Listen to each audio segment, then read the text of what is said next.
Hello, hello, hello! Baron's back with a berry guide. So, the reason that I wanted to cover this video next, now that I've got breeding and plebbing out of the way, is this is, as far as I can tell, the most useful and least utilized mechanic in all of PokeMMO. So, I feel that it is my, that it is my duty to try and educate and, empower the masses to overcome the monopoly of the berry growers, and, of which I am one, but I don't really sell them. I just kind of grow them and use them.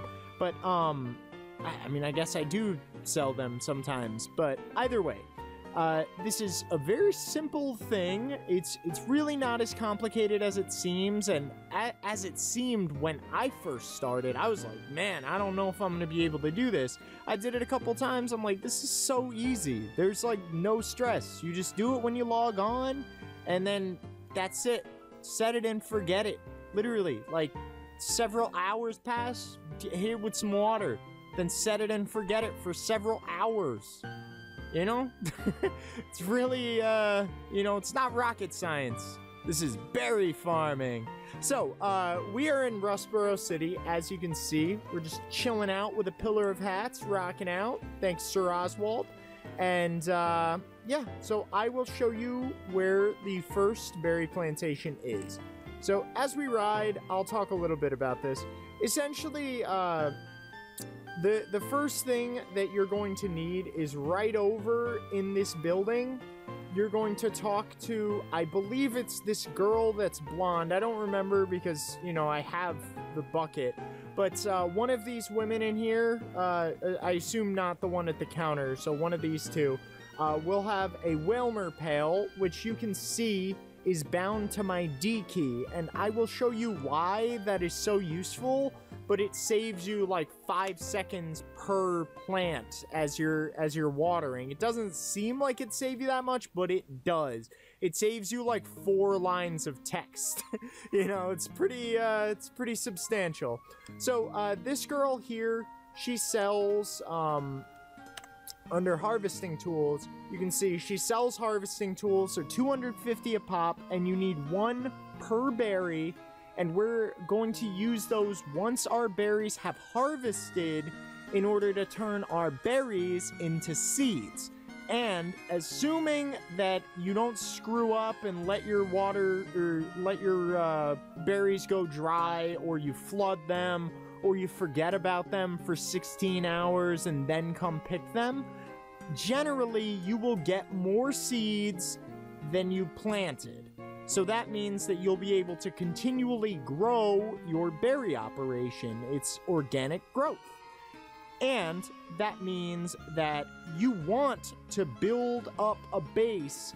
That way, as you're growing your more valuable berries, which you're not going to harvest, you're going to sell, you're still going to be able to continue that operation. Which also means making alts, because the more you can plant, the better, and it's a rabbit hole, man. How deep do you want to go? But, I'm going to be, for the purposes of this guide, I'm going to be referring to the Advanced Berry Guide, which was posted originally by Lucius Tellis. It is absolutely fantastic, and I can't shout out this guy enough, because, I mean, really, it's got visual representations and all, and, it almost seems cheap to make a video berry guide with a text berry guide so damn good. But I know that not everyone, has the time or the effort in order to go through this and seek out the information. So that's what this video is for. Now, we're going to start off what we're going to be planting in our first few days, and you will be planting these constantly, is what I refer to as 3Xs. And 3Xs means that you have 3 of the seed types. Now, before I move on, I should point out that there are 2 different types of berry seeds. There are the plain seeds, which count as 1 in that representation, and the very seeds, which count as 2. So, if you wanted to create a cherry berry, you have a total of 3 slots that you can fill in your plant. Let me demonstrate that to you. So, you see, you have 3 slots and you can place 1 seed per slot. So that means that at most, you could have 6 seeds. At minimum, you could have 1 technically, but nothing grows out of 1. It's always 3 or above. So, cherry, you could grow with a berry and a plain. So if you wanted to grow the cherry 3X, you would put a very spicy and a plain spicy. The orange is spicy, then this is dry, this is sweet, this is bitter, and then this is sour. And they're all color-coded, so the orange here is spicy, the light blue is your dry, then the purple is your sweet, then the green is your bitter, and the yellow is your sour. So you'll be able to go through and decipher these lists based on that knowledge. So say you want to grow, let's go down, let's find lepas. Even though I know lepa, what the makeup of the lepa is, I just want to show you it and how you can find it on here. So the lepa is right here. You see 2 orange, 1 green, and a purple. That means a very spicy, a plain bitter, and a plain sweet. That's it. That's what makes a lepa. So in order to get those, you're going to have to grow cherries, pechas, and rust. Those are going to be your bread and butter in order to get up to lepas. Now, say you want to grow instead, you want to grow salic berries because you want to you want your Heracross to be one-shotting people. And I mean, who doesn't want that? You're going to have your yellow berries, you're going to have purple, which are sweet, and then your bitters. So it's just the same. It's going to be a very sour, let me scroll down to it again, a very sour, a very sweet, and a plain bitter in order to create those. Now, you'll also notice that on these charts that I'm scrolling past, they have the growth times of each and every berry. So if you wanted to grow cherry berries, it would take 16 hours for them to be harvestable. So that means if you planted them at 4 p.m. in the afternoon, or 5 p.m. in our case, that means that in order to harvest them, the simplest way to do the math, because I know everyone's not, you know, a super mathematician and all of this, the simplest way to figure out what time your berries are going to be is basing it off 12 hours. So if we know that 12 hours from now, let's say it's 5 o'clock, which it's, you know, 18 minutes of 5 o'clock. At 5 o'clock, 12 hours from then would be 5 a.m. And then you add on 4 hours. So it would be just short of 9 a.m. that these will be ready. And we know that Lepa with the larger growing time that are 22 hours, these with 16 hours, the longer the growing time, the slower it dries out. So the longer you can spend between waterings.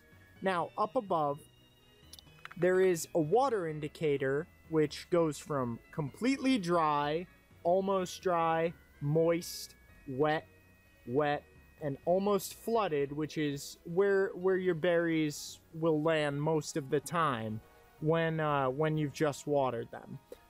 And then flooded is you've overdone it. You watered when it was almost flooded, and you're losing some berries as a result. So what I'm going to do, I'm going to actually plant some berries so I can demonstrate for you guys. And every time that I plant a berry, I'm immediately after going to press D and then hold my back button until it goes away, and I'm only going to water them once. Okay, so I'm going to go ahead, I'm going to set up, let's say we want to grow cherries. Now, I know that lepas require very spicies, So I'm not going to use any very spices in the making of these cherries because I want to save all of the very spices just for leppas, okay? So we're going to go ahead and we're going to plant the seed. Now, if you notice, it starts off as almost rather moist, okay? And in order to be able to just set it and forget it, just water it. That's all. And then you go ahead, you plant your next one. Go ahead, click through. The quickest way is just by using the keyboard, because as you can see, I can very quickly just stab in those berries just by using my Z key and my arrow keys, and I'm good. And then I press the D, which is right next to the other keys that I'm pressing, so you can very quickly get your plants down, and it is good. I accidentally canceled out of that one. Whoops. Yeah.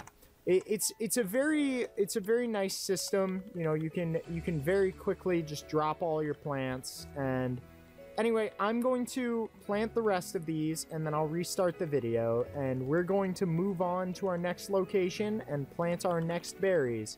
Now, assuming that you don't have access to any other plots, as in you've only done the story far enough to this point, this is going to be only plot.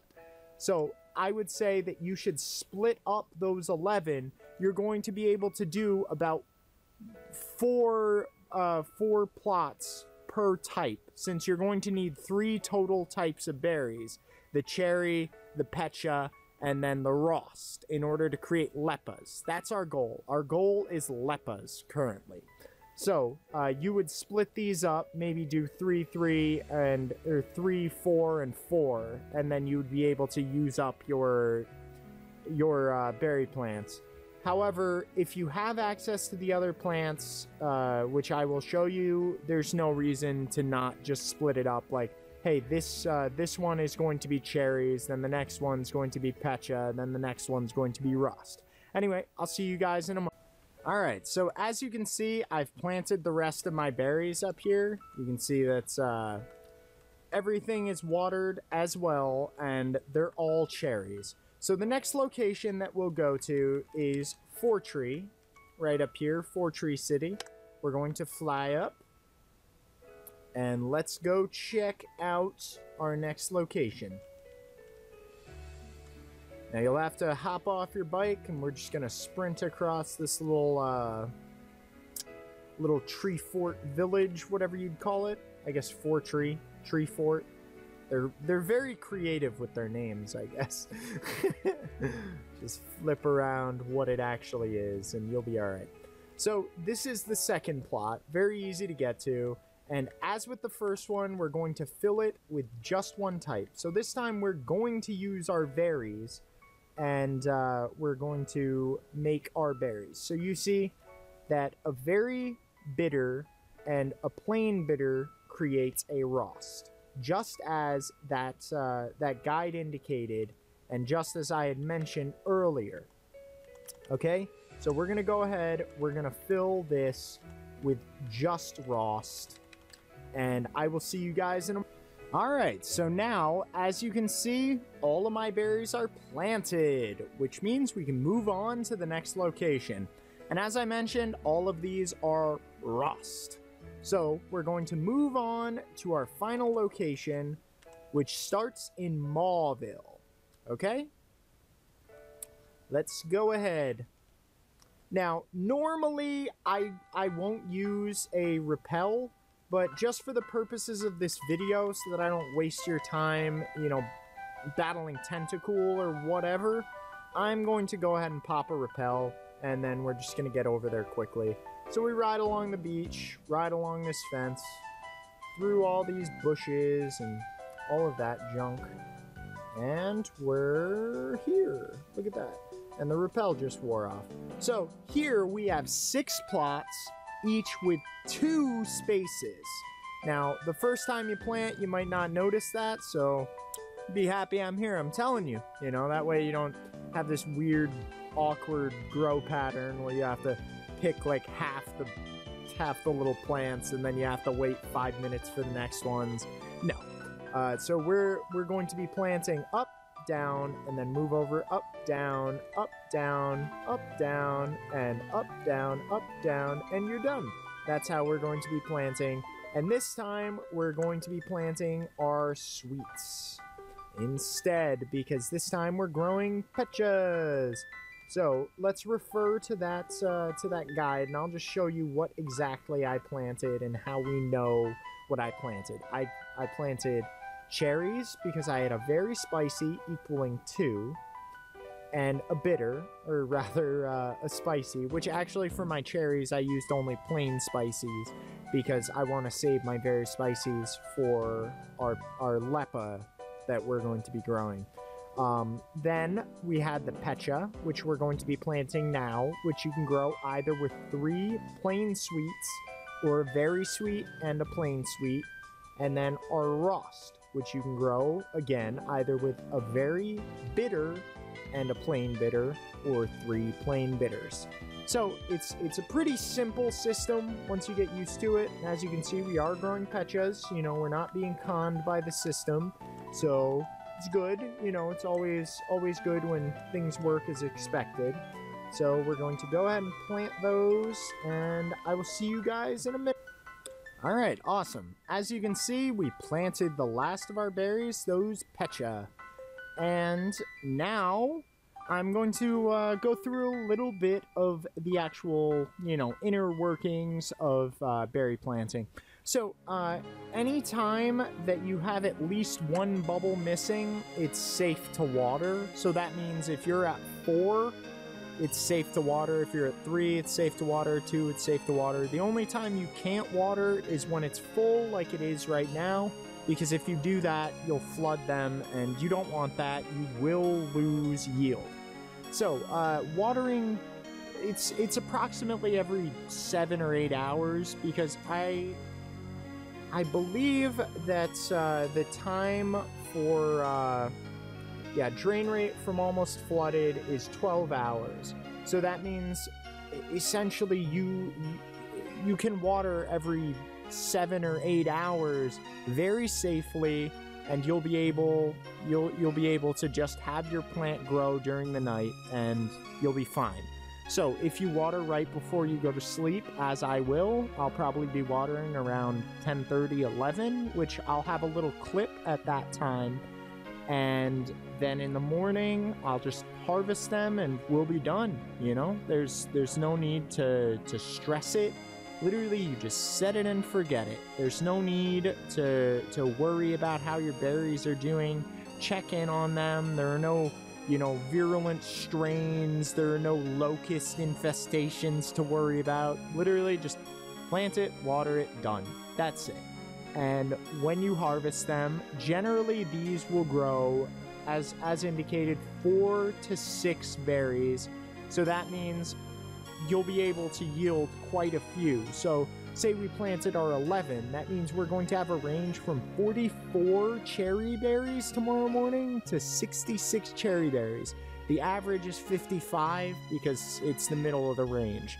So that's quite a few, and that's a pretty good harvest for so little work. Like, how long did we actually spend doing that? 10 minutes? Come on. That's definitely worthwhile, and what's nice is that as you continue, you'll be able to do more and more and more, which I will do the math for you tomorrow just so you can see how many seeds we used. We used 33 seeds of our plain spicy, and we'll see how that compares. Then we used our also 33 for the second plot, and then here we used 36 instead because we had 12 plots instead of 11. And we'll be able to just quickly do the math and see how we did, just how many more seeds we ended up with. But keep in mind that every one of those plants is going to require 250 Pokedollars in order to break down into seeds. So that means if we have 50, then, you know, you'll take a quarter of that. It's going to be like, you know, 12,500 in order to harvest all of those. And, you know, it's a little bit of money, but you'll get a lot of seeds out of it, so it's very worthwhile. and you can sell those seeds. You can replant them, which I would recommend, because you'll be able to grow more and more and more as you go along. All right, so I will see you guys later tonight. Peace.